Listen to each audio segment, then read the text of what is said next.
Should you go guided with your own team or solo when you go mountaineering, especially on Denali?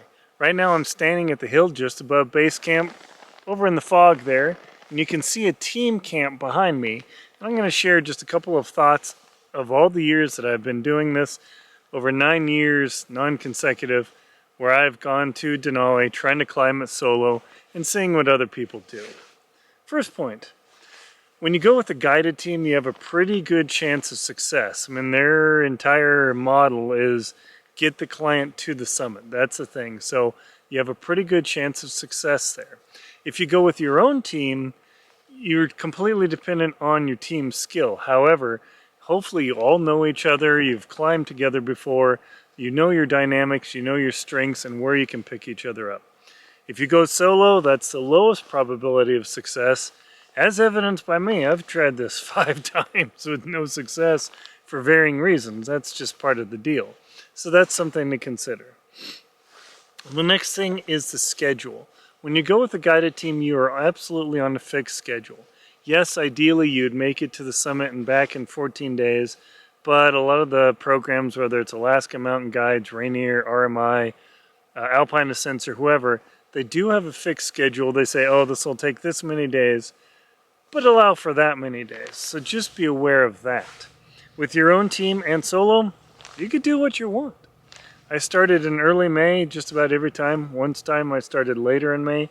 That actually probably is a good choice that I'll explain a little bit later. So those are options where if you need a completely fixed schedule and you got to do this, the guided's a great way to go. Guided teams, the next point, guides have done this for years. They know the ins and outs of the mountain. They know the things that have happened.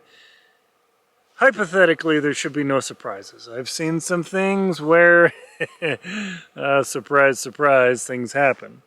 If your team has never been here, or if you've soloed, never been here, you're going to be in for a lot of surprises. I just saw a solo guy take off, and he looked like me 10 years ago. He had his helmet on, put his pack on, messed around, and he did this. And he began skiing off into the lower Kahiltna, down Heartbreak. After you come up ski hill. That's something to consider is, you know, run at 10,000 feet. have you done this for years? You do not want to come to Denali solo as your first tough winter camping trip. Do not, do not, do not. It will be too much for you.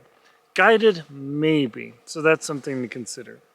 The next, when you go guided or with your own team, chances are you have a very high chance of safety. I've seen some guided teams where they actually even rope in their backpack. That way, if you fall into a crevasse or a client falls into a crevasse, you can detach the backpack without losing it because you want to have your sleeping bag in your backpack.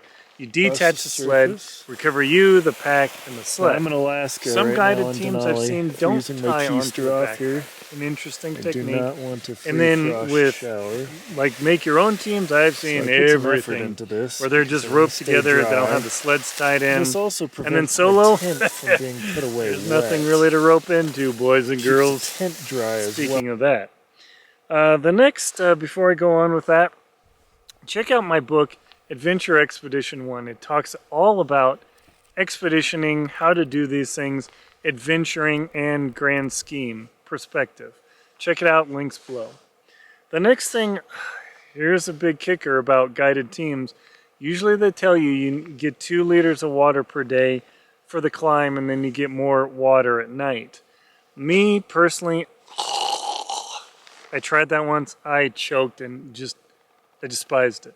So if you are somebody who likes to chug a lot of water, plan that you're only going to have 2 liters of water during the climbing or skiing portion of your trip.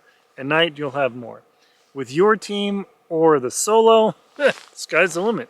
Me personally, I make 5 liters of water every day. Some people say, oh, that's overkill.